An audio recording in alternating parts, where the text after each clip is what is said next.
Well, welcome back to the special meeting called after the council meeting of July 28th, 2020. Do I have a motion to approve the agenda? Got a motion by Paul Tisdale, a second by, excuse me, I got a motion by George Lawrence, and a second by Paul Tisdale. Any discussion? All in favor, signal with the raise of your hand. Motion carries unanimously. We'll begin with the presentation agenda. Mr. Mayor, we'll start with your report, but if you would, again, as we did last week, if you would just give us a brief synopsis, and we'll save the meat and potatoes for the actual meeting when we get to that portion of the agenda. I guess I'll turn this on test. Can you hear me? Yeah, well, again, we presented to you some figures as far as what we're going to do, and that really is non-departmental, and that concludes my report. Thank you, Mr. Mayor. I'll begin with Paul Tisdale for his council report. Councilman Lawrence, do you have a report? Can I ask the questions now, or do you want to wait? I think we'll wait till we get to the substance of the meeting. No report. Councilman Glavin? No report. Councilman Gines? And I too have no report. This will take us to the public agenda of citizens' comments. Again, we'll have 45 minutes with 3 minutes per person. Is there anybody in the room that would care to speak? If there is, please come to the front, state your name and your address, and sign in at the table. There being none in the room that would care to speak, we'll move to the policy agenda.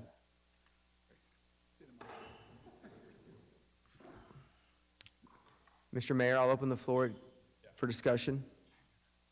Well, again, thanks to our group, accounting and department heads and everybody that's been involved, especially with the budget. It's ongoing. We're trying to actually figure out where we're going to be in October 1, but we're anticipating and guessing with regard to how we're going to end this year to begin 21.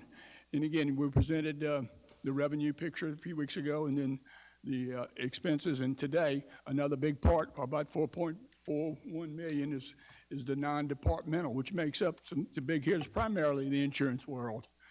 2.7, is that what I'm thinking? 2.9. 2.9. So of the 4.41, which is classified as non-departmental expenses, the biggest part is that insurance burden that we carry. So you have this document, and it shows the changes from one year to the other. So this is what we're proposing, this is what we're seeing, based on what we've absorbed in COVID-19 and what we can move forward with in the expense area. That's a big part of the, I think we said 50, on top of the 58 or 57 million. That's added to the what goes out the door versus what comes in the door figure. And I'm here, and we're here to answer any questions. If I might add, we did the insurance. Frank Bordeaux is not able to be here today because he's in Jackson, but I can have him back to talk about insurance. The 2.9 million is the biggest single item in the non-department budget. In addition to Frank, the two other big hitters are the library, and we have a library representative available to talk this afternoon, and we also have the other big hitter, of course, is CTA, and Kevin Coggins here to answer any questions you have about their ask. Thank you. Open the floor to the council. Discussion. Councilman Tisdale.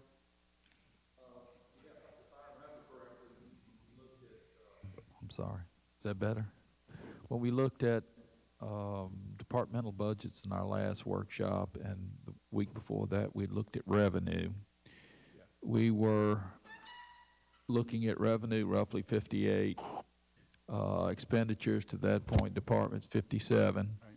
So we were $1 million ahead For that part. And now when we look here, we currently, as it stands, we're looking at $4 million in expenses, which puts us 3 down. Right, but part of that non-departmental, as we look at things, there's some other sources, that we'll be looking at. One particular part of other sources where we're going to carry forward, and that's helped us in beginning cash, what we're driving at. Right. The COVID DE201 is 1.3, 1.4 million.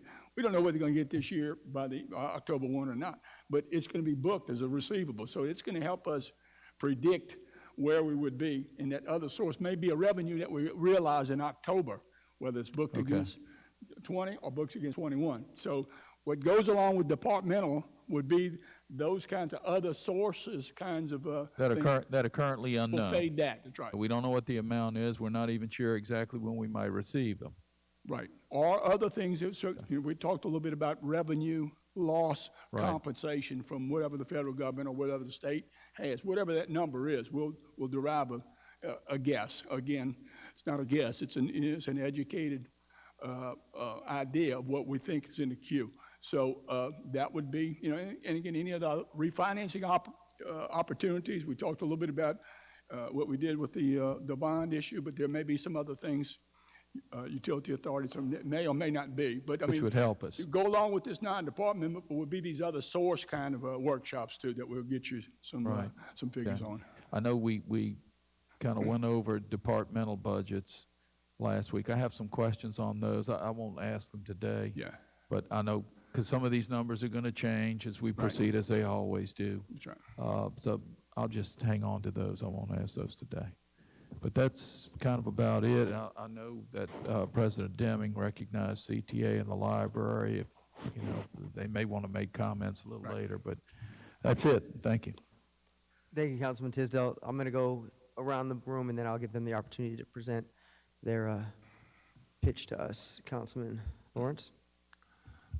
We're going to call for the insurance meeting between Kenny Glav and Paul Tisdale. Been the same committee. I guess we'll be the same doing that. And we can also meet, if you want us to, Mike, to meet with Frank about the 2.9 million, see where we're at with those things. We'll do that, maybe try to do it this week before the next meeting, whenever we can get a chance to do it. We like meeting on Friday sometimes. It's easier for everybody, so we'll just set a time for the insurance committee, and we'll do the health and the property. So I'll do them both at the same time, so we bring an update to y'all on that committee. Yep. If Frank was here, I think what he'd tell you today is what he's told me, and that is there are very few, there's no low-hanging fruit left on insurance. There are some things we can do, such as taking buildings off the list that we're insuring. We've already raised the deductible. There really just isn't a whole lot of wiggle room left in that insurance policy. Those three insurance policies, basically. You've got the flood policy, the property policy, the liability policy, well, that's it. And the sad thing is, we're doing all the right things as a city. We reduced the number of accidents we've had. We're not having the individual, many worker comp claims, and those that we have are being closed out. So we're taking all the right actions. There is an absence of badness, that should be working for us. But unfortunately, the insurance industry is just, the rates are just going up. Well, one thing I would love to know is what is the use in percentage as opposed to last year of our own clinic that helps us keep the costs down? What meta-analysis in Biloxi instead of people using other private physicians or other facilities? You're talking about medical insurance in particular? Yeah, what the cost to us? I know when we discussed this, and this may be better addressed to the insurance. 9,000 meta-analysis. Correct. That's what we pay them a year. Right, but what we talked about was, Which we in the saved cost again. of our insurance, was Yeah. people not using meta-analysis. So we were trying to incentivize people to use meta-analysis instead of going to outside other network providers.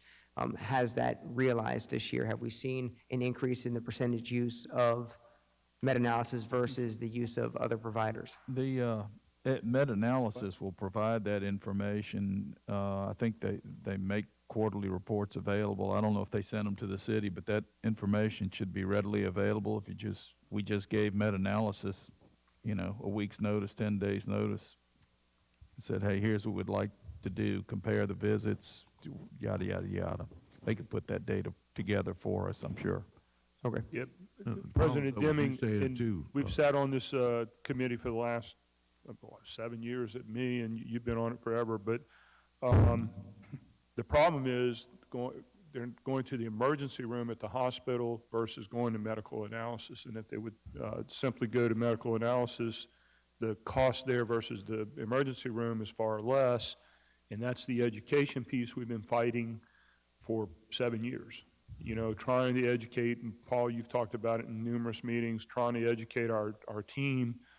When you got something, don't go straight to the emergency room at the hospital. Go to get the care at medical analysis, you know. And if we can get that curve going, then that drops it down significantly. That's the numbers I was looking for. That's Have right. we been able to do that? And I know one of the problems, one of the fences that we face with meta-analysis is access. And so when somebody does have something, they can go to the emergency room at any time of the day, 24 hours every day. When they want to go to meta-analysis, they usually have to schedule something. And so the access, Yeah. was there, There's some telemedicine too that becomes more and more usable at this point in time. So I couldn't telemedicine- understand. Mr. Mayor, bring the mic closer. Oh, I'm sorry. Scarlett, you mentioned the telemedicine component of what can be brought to the table, I think is a big thing. The more we pitch it, the more they'll be using that, so. I think that's a great solution to getting more readily available access to medicine versus going to the emergency room for everything that Right. comes up. But again, I think that, and I've seen that in my own household with my daughter get sick, and I'm saying, go to meta-analysis, and like, well, they don't have an appointment until next week on Thursday, and I'm like, well, you'll be better by then anyway, so just suck it up, buttercup. And, but that is one of the, and that's the numbers I wanted to see, is are we driving people into the lower cost providers versus continuing to use the expensive providers? And our education process, has it been successful? And if not, what do we need to do to readdress that? Telehealth sounds great. We'll look for the reports from meta-analysis. Mr. Tisdale, you put your finger up as if you wanted to. Right, Object. and another, and this is just me for George and Kenny. I'm thinking when we meet with Cy to talk about property, and Frank, I think sometimes sits in on the property, but on the health insurance, I've been thinking maybe it's nice to have the business manager and the personnel, human resource supervisor there just to talk with us, because I know sometimes we have questions that come up on the use and things like that. So I'm just throwing that out there. I think it might be good when we meet to talk insurance to have the human resource supervisor there and the business manager there just to kind of help us out in some respect, but also serve as reference on other issues. Just a thought. I think it's a good thought. I'll leave that with the committee members One to other thing, determine. last year we were supposed to put that program in where we had people being updated, checking their medicine. Did we actually do anything with that program? We had a meeting here, we talked about it. It was another access where they can have, to make sure they're taking their blood pressure medicine. We're supposed to be following up with them. Did we ever enact that at all through the city? It's like a new wellness program. Yep. Go ahead, Mike. I hate to make excuses, but the topic today is non-department, and the medical, the self-insured, self-insurance, self-insured risk insurance, which is not in a non-department budget. So I don't have the right people here to really answer your questions. I could have them at the next staff meeting. We need Cy and the BSXI insurance crew to be able to answer those questions. What I did provide to each of you in the last week is an update on where we are overall on cost versus the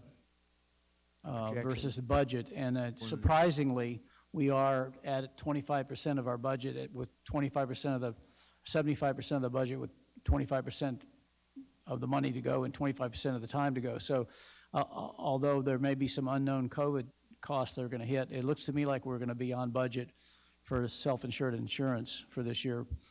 But we just don't have the right people here to answer your questions on the insurance. So these premiums are property? This is property related? This is property insurance. Okay. It's liability insurance. It's flood Gotcha. insurance. Thank you, Mike. Mm-hmm. All right. But I'll get somebody here to the next meeting that can talk you through the Health insurance. what we're doing about the medical insurance. Mr. Lawrence? I do encourage you to, we've got people here that can respond to your questions on the CTA and on the library in particular. So if any of those if you have any question on either of those, I'd love to get them up here to answer your questions and have them not sit here for the next hour waiting to be asked. I just want to make one comment, though, then, generally on what we're looking at non-departmental today. As we are any of these budget sheets and workshops, this is a proposed budget, and although it can change, this isn't a guarantee for any of the non-departmentals that we're talking to today, because, I mean, we're under unprecedented waters here, chartered waters, and, you know, these numbers can even change. We'd love for them to go up. We'd love to, you know, see something turn around, but you know, this is our best guess, but it's not etched in stone, any of these numbers. I just want to make that clear. Okay, thank you. Thank you, Councilman Guines. Do you have any remarks regarding these departments? I'm gonna bring up some other two things. Two It's things? my turn yet. Go. Two things, I brought,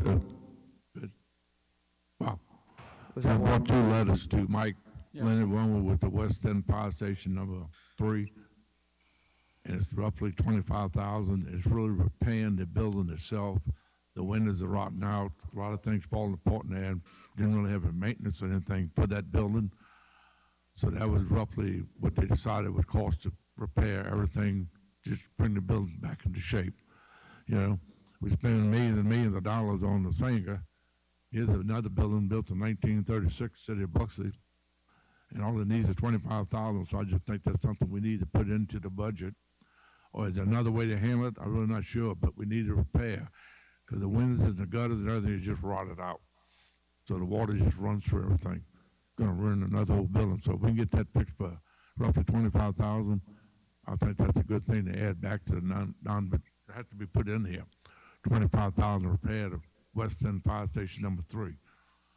Now, if y'all like, Joe Bodie wants to speak about that, he could tell you, because him and I went through that building, and some of the stuff's so bad. Joe, if you want to come up and explain to them, the money would be spent strictly on the building. Not for fish fry, just strictly. No, sir. The windows are wooden windows. They were put in well before Katrina, around 2002. They are rotted. They just need to be replaced. And it's not because they haven't been taken care of. They've been painted regularly. They're just wore out. Hot water heater. We haven't had a working hot water heater in 5 years in the museum. These are just a few things, you know, that we try to keep everything up ourselves, the board, the museum board, and the firefighters. But there are some things that are past our, you know, we aren't able to get the money for, and so we're just asking for the money. We'll you know, to buy these things, and we'll do the installations and stuff ourselves to save the city money. We're looking at ways to save the city money, but you know, we don't come before y'all every year and ask for money. We raise our own funds to keep the building or the museum going, and so this is going back into the building. The city owns the building, and we're just asking if you would consider that. Yeah, there's a little past just regular maintenance, but it has to be done now. I mean, it's really. Yeah, the windows are falling out, literally falling out. We've got some of them screwed in, nailed in, because they're literally falling out. They're rotted to that point. The glass is not staying in the, you know, in the frame. So it's a pretty bad situation. Like I said, we haven't had a working hot water heater in 5 years. So that's just stuff we need. We just need to take care of the building. I mean, it's not bad. $25,000 to fix up the building. It's more of a It's pretty capital good. kind of item. You know, it's not going to be all spent, you know, all at one time, but it's because of capital investment. So, I mean, we may be able to do some things as we look at the, you know, the 30 fund and some other things that there may be a little wiggle room here or there. So it might not be in non-departmental. It may be in another area of the budget we'll be looking at. Hey, as long as we get the building fixed. Yeah. You know, then, like I said, it's going to put it all into the building. The other thing I want to bring up is we dedicated a Golden Fisherman, and that's part of the city-owned statue sitting on our land in front of our museum. And I talked to you about this before. They still owe roughly $35,000 from the letter. I brought a letter to Mike to show him that. And I was just wondering, does, 35,000 from Thailand at one point in time. the Golden Fisherman, Councilman, one of the things the mayor just asked me is, did they not, or did they get a grant, a Tidelands grant? Did- 35,000 at some point in time. I don't know it's coming to us or them, but there was a 35,000 last year, the last, well, I don't know what FY year it was, but there's a 35,000 for the Golden Fisherman. It was either delivered to us or them. Yeah. We'll research that a little bit more. who wrote this grant? I mean, y'all told me that last year. Tidelands. Somebody got a Tidelands did. $35,000 grant. So who wrote this grant? It would have been done by the Seafood Museum, not by us. I know they did ask for some Tidelands money, we have not seen the approved list yet for this year. Mike, there was a Thailand's grant for $20,000 issued to them on February 18th of 18, or it was in February of Yeah. 2018. Is that the grant you're referring to? Is there another grant for Like 35,000? there was a 35,000 figure somewhere. We're- I will look at it. We're still waiting for the 2020 Tideland grant list. It hadn't come out yet because DMR's budget is on hold.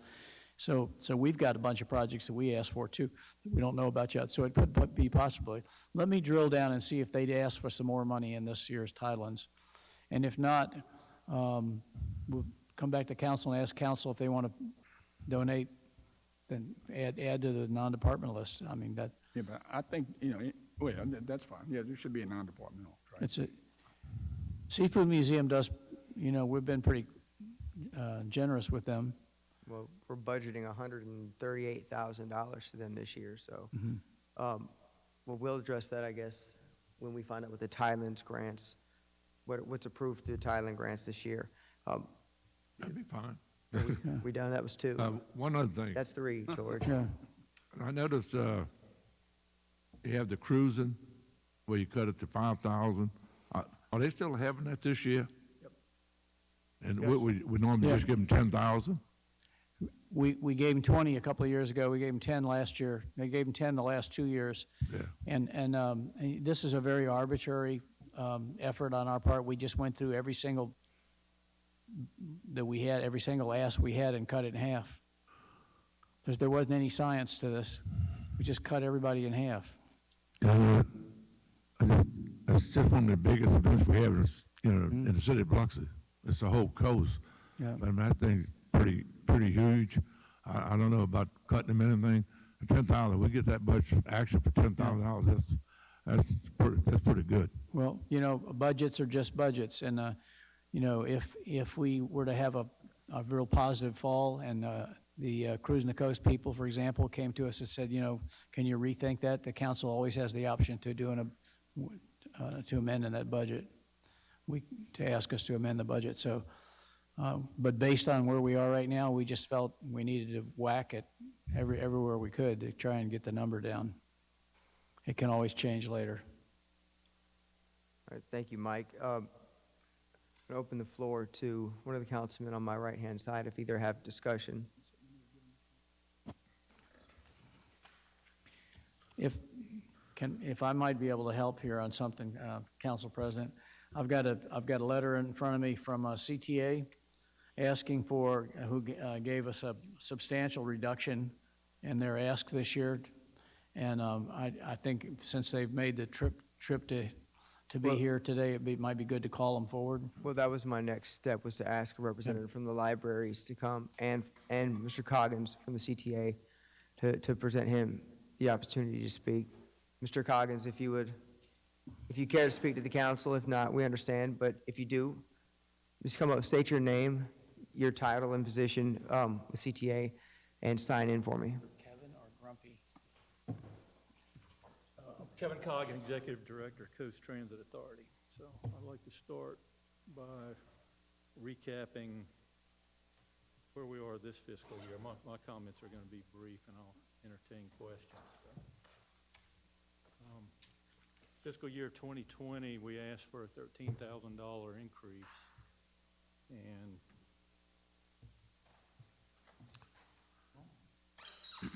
thank you. Yep. Can you hear me? We can. Yeah, fiscal year 2020, we asked for a $13,000 increase, and our subsidy was reduced 42,000. At the last meeting where there was a vote, I believe it was in March, the mayor asked us if we could go out and get some federal money to supplement City of Biloxi local operating subsidy because of the COVID pandemic, and we did that. So we got some federal money to supplement the shortage this year. We didn't reduce any service, and we've got some money to help supplement what we're asking for from you for fiscal year 2021. So going into fiscal year 2021, we're asking for a local subsidy of $220,000, which is $68,000 less than the $288,000 you're paying this year. So we had a $13,000 shortage this fiscal year on top of the 42, and then going into this year, we're actually asking for $68,000 less than the $288 you're paying now. So we did what we were asked to do. We went out and got federal money to help supplement because of the conditions we're all going through, and that's our request for this year, and I'll be happy to answer any questions. Well, I don't have a question, more of a comment. Just thank you. We appreciate your work. Great job. You're welcome. If anybody else has anything for Mr. Coggins? What kind of federal relief did you get? Or It's a CARES Act grant. It was all. so you got the that PPE and that big $3 trillion bill. Every transit system in the United States got a little bit of money to help us get through this. So we were real pleased about that. Yep. Well, again, thank you for your work. Thank you. Great job. Very welcome. And if we have a representative from the library?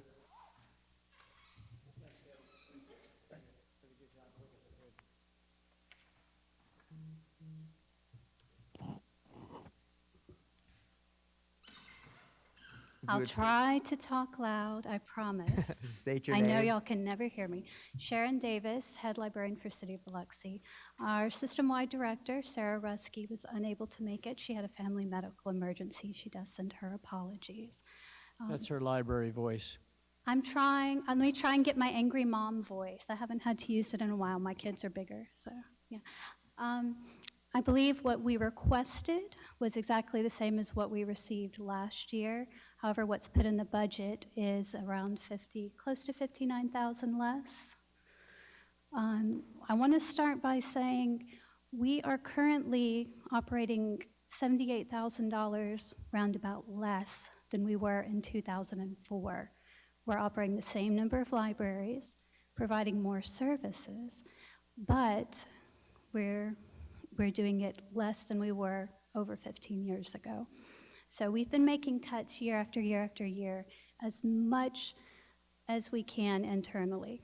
Some of it's been, staff attrition, replacing with lower paid positions, not getting as many professional staff. Some of it's been everything from the kind of paper we use, the kind of pens. This is my favorite time of year because Walmart sells pens for 10 cents for a pack. We stock them in pens for the entire year. That sort of thing.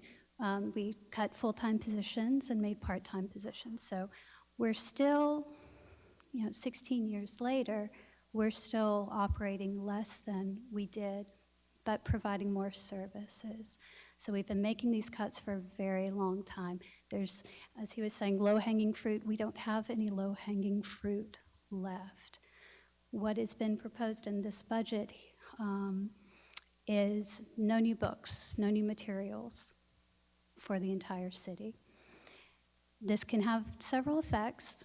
The main effect will be possibly affecting our personnel incentive grant that comes from the state. Now, this won't happen immediately. That'd be in about 2 years. We receive $200,000 a year from them.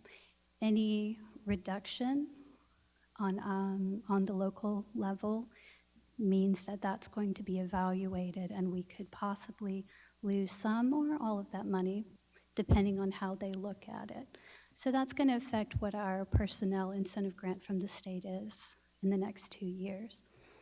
One of the other things that's going to affect is the other cities in the library system. If they're paying, if their budgets are going towards the new items, City of Biloxi residents are going to be pulling requests from those cities' holdings. So it becomes a bit of a more spread out burden than you would think, the way that our library system is set up. It's feasible, but it's not pretty. Our main goal really is to keep these buildings open. We have so many people who are having to cut corners. They've got to get their resumes together. They've got to find a job. They don't have the internet access. They don't have the computers to do it. They have to come to us. I don't know if you've ever sat in a McDonald's parking lot trying to fill out a job application, but it's no fun. Trying to get free Wi-Fi somewhere and use, an old phone if you happen to have one to try and look for a job. It's practically impossible. Not to mention the assistance that we provide in helping them do those things. So we want our doors to stay open. We want as many hours open as we can so that people can have that access to be able to make it through this.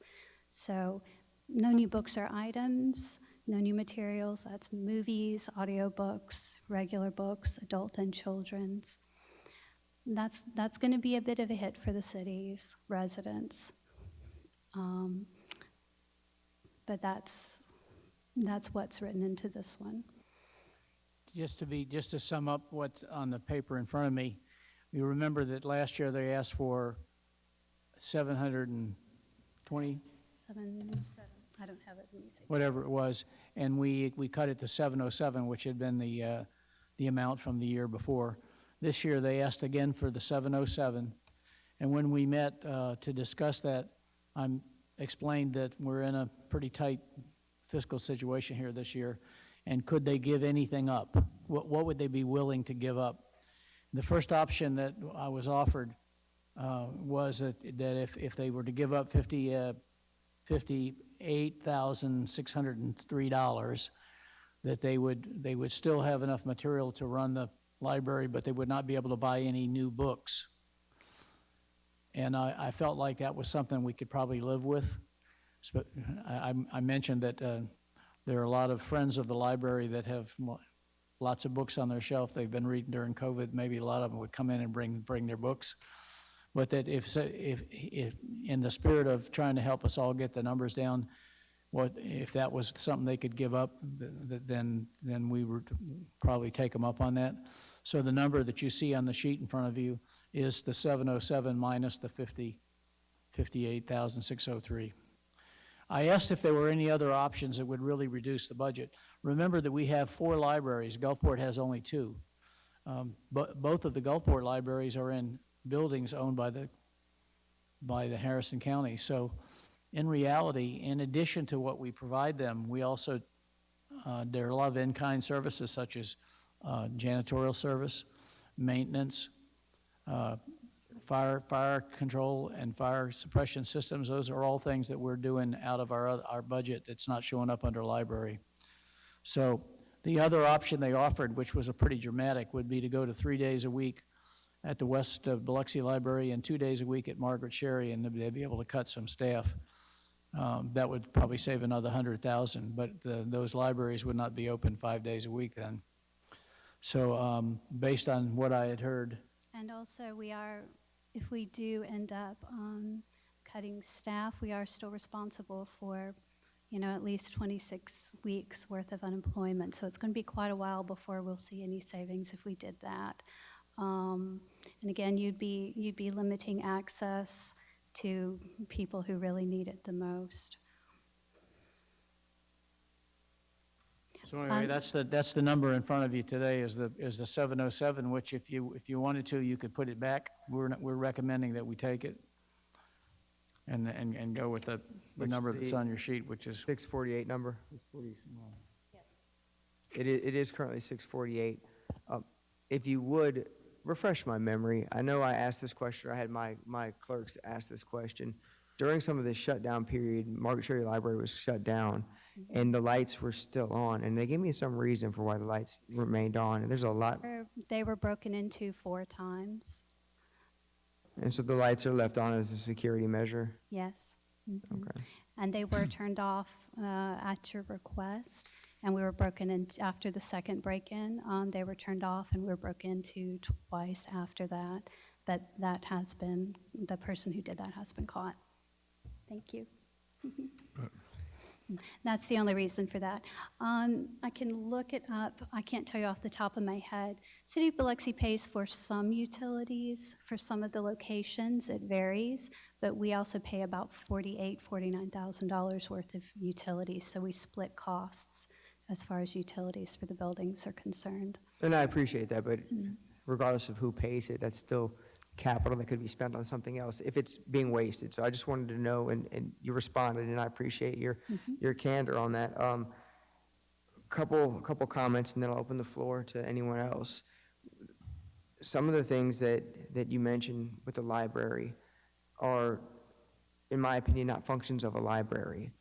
And so while we're fighting to maintain financing and funding for a library, all the traditional functions of a library, and I remember going into the library, my entire life as a kid, and even into the law library, the only thing any librarian ever said to me was, shh. So We're not like that anymore. never even spoken to a librarian. No, we're not like that anymore. But with regard to filling out applications and things of that nature, have we sought funding? These are jobs of like the Wynn Job Center and things like that. I remember there have been times in my life when I needed help and to find jobs and do different things. And I would go to the Wynn Job Center, and I would do that. I would get on a computer there. I'd fill out applications. I would get advice and information. Is there any reciprocity between you and the Wynn Job Center if, in fact, we're providing those types of services at the library?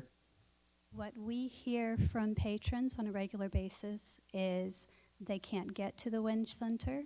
If they can get to it, that they're not getting the kind of assistance they need. They're oftentimes referred to us to help them.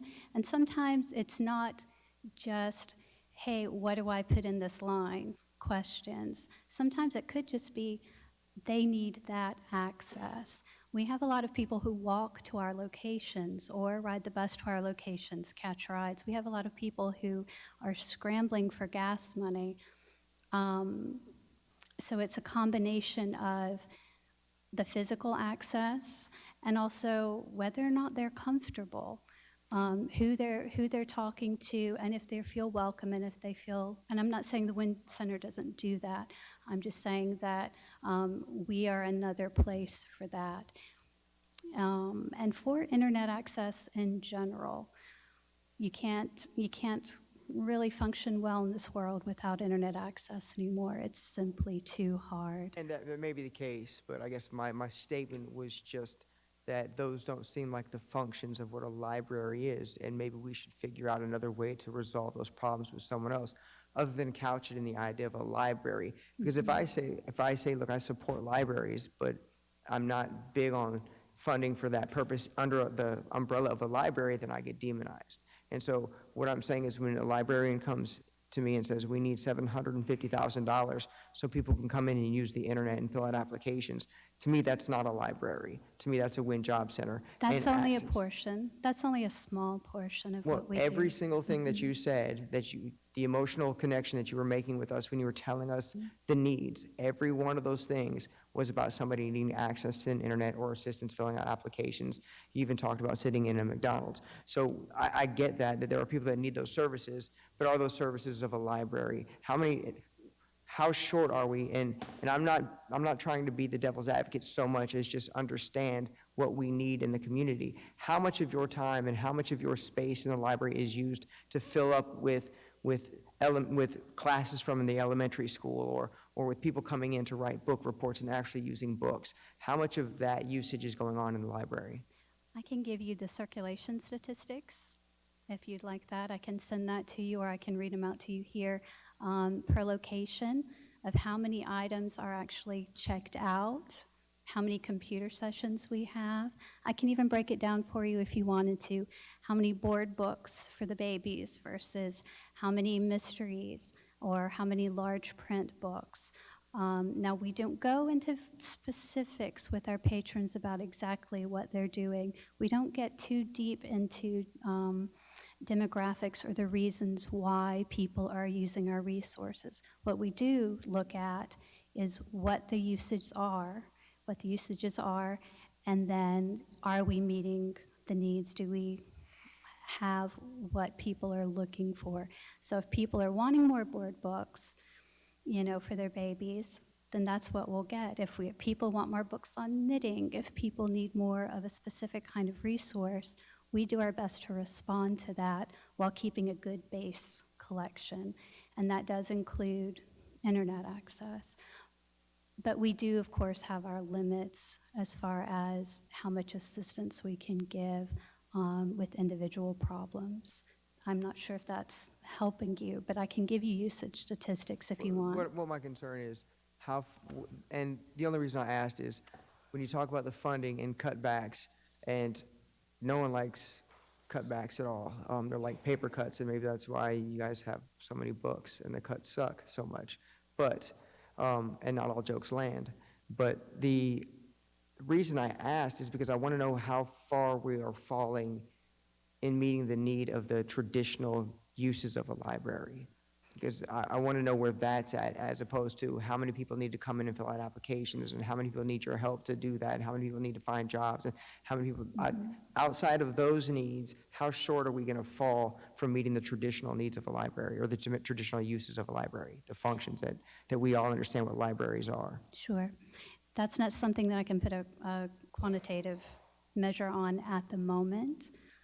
What I can do is I can tell you how we're doing currently in average compared to everyone else in the state currently. I can't tell you how that's going to change in the next year when we don't have as many new materials. I can tell you what we're doing now, how many computer uses we have versus how many items are leaving, how many people we've got coming in the door. If you want, I can read you off some of those numbers real quick. I don't know that those numbers, unless they have a comparable basis, or for us to even understand, if you gave me a ratio, I wouldn't know what that means. So it's really, I just Well, want I you can to, give you an example of what the statewide average is, what the statewide average of circulation and checkout is okay, versus what our library system does. okay. Would that help? Is that sort of what you're looking for? Yep. Okay, I got it here somewhere. Give me a second. Okay, or I can email it. Okay, sure. Does anybody else have a question? I do. Councilman Glavin? So, and this is a question for, I know some of these are dispersed differently. How do we disperse the payment, the $648,000? Is it one check all at once? Do we I do think it they bill it- quarterly? No. They bill quarterly? That's a Jody question. I think they bill quarterly. I know that's what CTA does. Okay, so it's billed out I think it's quarterly. As I stated earlier, we can't guarantee this amount. This is the amount that we're budgeting. And as we disperse quarterly, that we'd love to increase it if there's a need and we had extra funds, just like Councilman Lawrence talked about certain events that are depending on us to help out, and that should help the city. But we're in uncharted waters here for this budget year, so I just want to make it clear in this workshop, these things that we're talking about, we may disperse that first payment. You need to have contingency plans, and I would tell that to anybody else that is getting quarterly or monthly payments. You need to have contingency plans if this money isn't available for the city to disperse with you. We'll do our best to honor this budget the best way we can, but in the event that we can't, you've got to have your contingency plans in effect. Hopefully we'll have the money, to honor what we're telling you when we get a final version of our budget. But I want to let everybody know that's coming to this council depending on these funds. That's all.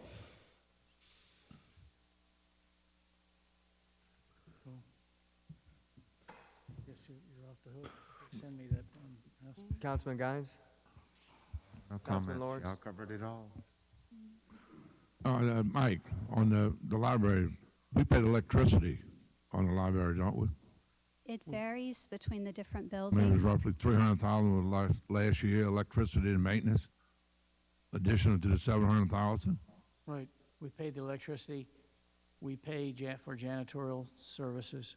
I can't hear you, I'm sorry. We pay for electricity, we pay for janitorial services, we pay to maintain the fire alarm system in the buildings because we own the buildings. We pay for the fire suppression system tests because we own the buildings. There are some things that, that we really have to do just because it's an asset that we need to take care of. We, this last year, because things were getting a little rocky at the, with people breaking in and so forth, we paid for security. You will notice that the line has been zeroed out right now. So at this point, we're not past at the end of September, we're not providing security any longer. Gulfport does provide security in their 2 libraries because they've had similar issues. So it's possible they may, or we may go back and, if there are problems, ask to add security to the library budget. Mike, do we know what the county provides and what Gulfport provides to, and D'Iberville provides to the Harrison About County library 700,000. system? Have you got that? Yeah, got it. It's a little bit more than what we do. Right, so they're a $3 million budget. Now, remember, this is like a 12-way contract that we have, arrangement with the library system, and that's us and Harrison County, D'Iberville, Gulfport, Pasquis-Jan, all members of and contributing to the libraries. Harrison County gives right out $1 million, $929,000. We're the second largest. We have 4 libraries, remember, and we were at 707 last year. We're looking at about 650 this year. City of D'Iberville gives 142,000. City of Gulfport gives 404,000. They have 2 libraries. City of Pasquis-Jan is 161,000, and there's a state grant that's 207,000. That makes up most of that $3 million. So that's the spread. I got a question just to follow up on you. So of the budgeted number, outside that number, do we pay for insurance? Do we pay for utilities outside that number or within that number? No, that's outside. So these other in-kind services we've never budgeted those separately. This is something that we changed in the last 2 years. We've been breaking out all the in-kind services to the museums so we could see how much it would be. So you notice in your non-department budget for the Ore Museum or the Seafood Museum, you have a maintenance line, you have a utility line, so that we can begin to see what the museums actually cost us. But correct me if I'm wrong, isn't it county? And if it is county, they have no obligation to pay anything on the building insurance or anything on the utilities or anything on anything other than that? The library system is not actually the county. Okay. We're not part of them. We are an independent agency. We're receiving our funds the majority of our funds come from the cities. We also get county and state and some federal funds as well. So the base of all of our funding comes from the cities, and then the county pays an additional amount that gets spread throughout all of the libraries and through the headquarters and the administration. Okay, and the name on the libraries is county or city or both? Or It's the Harrison County Library System, to Okay. which we all, some 20 years ago, signed an MOU that binds us together as a system. Okay, all right, and that's another issue. Okay, sorry. No problem. The reason I brought that up, because on the other 2 that we deal with, the Old Keep and the Seafood, you haven't listed what you pay for electricity. So, I mean, electricity that we pay here, we ought another $300,000, so, I mean, this thing is $1 million. Right. It's not 707, it's $1 million. I mean, that should be listed on this sheet, that, Well, like you did with electricity on the other ones. This time next year, when you look at the budget, just as we now do on the museums, we'll break out those maintenance and utility costs so you can see how much they are for this library system as well as we do for the museums. And that's why I was trying to figure out the total amount, because we have everybody else listed like that, what we paid in electricity or what we pay up to, like the Old Keep. We don't pay the whole bill, we pay up to a certain amount. Yep. We have certain maintenance in all these buildings. Well, there's 3 or 4 buildings there, electricity, that's what I said, so it Yeah, I don't know if they shouldn't just be listed 700,000 here. It's Main library over $1 million. What it actually costs us is, if we want to put the electricity, the maintenance and everything else in it. This should be listed on the sheet. Can't have electricity for the Old Keep and the CP Museum don't list any electricity for Right. the library. Well, we could break those out in this budget year. We'd be guessing, if we're not tracking it right now, we'd be guessing a little bit, but that's what we did in the museums for the first year. We must have guessed pretty well right now because you see there are no changes in the amounts we've got for the maintenance and utilities for the museum. So we've got that figured out now. So we know we know, for example, that the Orr Museum doesn't just cost us, the management fee. It costs us the management fee, the maintenance fee, the power fee. So we know what that museum actually costs us. We can do the same thing for the library. We can break that out. Just like the electricity on those two buildings, 105,000. The Old Keep and the CP Museum, that's what we allocate. That utility bill is buried Right. in other department budgets right now. Say again? That utility bill would be buried in one of the other department budgets right now. More than likely, community I understand it, development. but I mean, we funding these things here and you have it listed. Mhm. So you should have it listed Mhm. with the library too, if we paying that kind of money. Like they say, they don't realize it's $1 million for the libraries. It's not 700,000. When you look at everything else, so you have to have the total number. You can't have that sitting somewhere else when you got all these numbers listed here as it is now. Yeah. It's in the Other budget. two. It's not just listed separately right now. We'll have to break it out. We can do that. You look on the screen up there, see the project number, MD 501. You actually break that out. Excuse me. On the screen, there's the detail for library system, but you notice the project number, ND, like Notre Dame 501. All right, we can include that number in the utility bill, utility budget, so we can bring everything together so you see the whole picture there.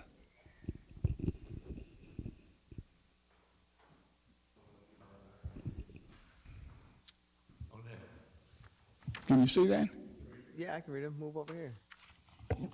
That's just the line item that you're seeing, but that's the detail 59,000. year-to-date and how much have we spent this year, which was through period 10.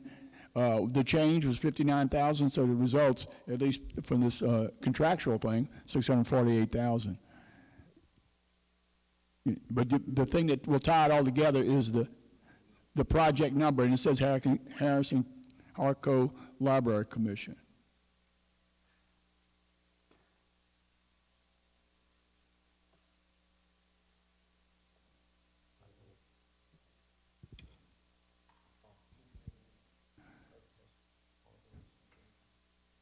Page up or down, Scarlett, just one so you can see a change. See the Transit Authority?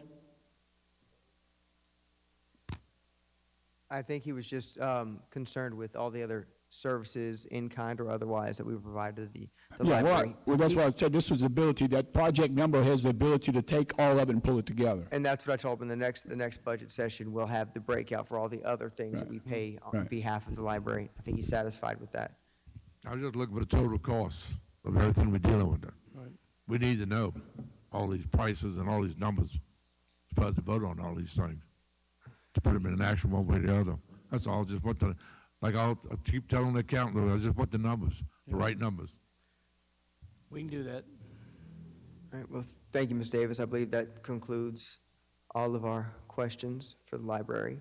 For the record, I've heard no changes proposed by the council other than Councilman Lawrence's recommendation that we include some money for the Golden Fisherman, and that we had some conversation about that, but I don't think there was a decision. And other than that, I did promise I'd get the medical insurance people here at our next meeting to talk to you. We'll do that during the mayor's report during the next council meeting. That will be a night council meeting. Right, and so he'd be there to answer and talk to the medical insurance. Okay. Other than that, it sounds to me like we're close to having a budget here for non-department. Councilman Wanna change? Tisdale? Yes. I still want to get back to the departmental budgets and everything, as I'd said earlier. Our next budget workshop, I would assume, would be Tuesday, August 4th is a night meeting. I would assume we'll meet before then. Okay. have a budget meeting before then for any loose ends or any questions or anything? Does anybody else see a need for that other than me? Well, I was going to suggest that if Frank, Si, or any of the others wanted to show up Right. next week at maybe 5 before the meeting, we can have a special called meeting to discuss these issues instead of extend the regular Yeah, meeting. what, the meeting's at 6? The meeting is at 6. Maybe we want to be here at 4:30. Yeah, if you want to do 5, that's fine, doesn't make any difference. I'll have some questions at that time. I think we'll give you the opportunity to speak the majority of the time, then, Mr. Tisdale. I think 5 is, Don't look at me and say that. Look at George and say that. well, Team Tisdale Lawrence. I think an hour, if we need to That's go fine. over, if we need to readdress something in the beginning of the next meeting, we can. And specifically, we're looking for somebody to talk to the medical insurance and somebody to talk to the property and liability insurances. Any others? I think those are the two Okay. discussions we need to have. Is there any other input, Mr. Glavin, Guines? All right, well, we'll schedule that for next week at 5 o'clock. I'll have a special meeting prior to the regularly scheduled meeting. I'd like to ask the mayor one thing. Councilman Lawrence? If we can do this for the next meeting, I noticed we increased 35 employees over the last 2 years. So I was trying to figure out how much that cost us. We I think the increased budget 21. The budget reflected 35 new employees. I think we never filled those. I think that was, as far as this year, I think, we.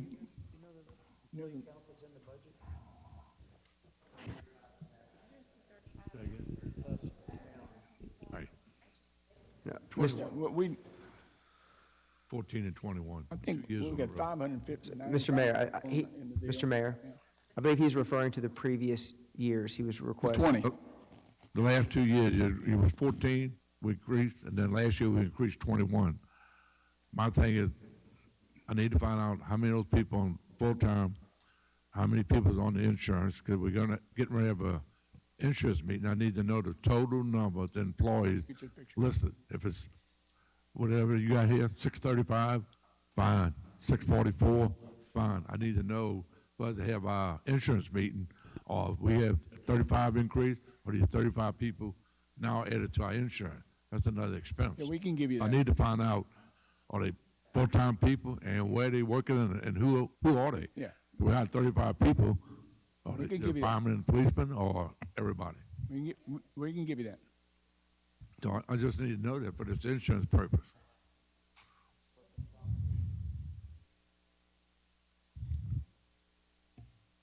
You see it, just You're doing a move. I think I'll look for a motion, Kenny, you in? I'm in. move, motion to recess. so move. Motion by Felix Guines, seconded by George Lawrence. All in favor? Yo. Signal with raise your hand. Anyone in favor of recessing? Motion carries unanimously. So the two insurance Good guys job. here. Good job.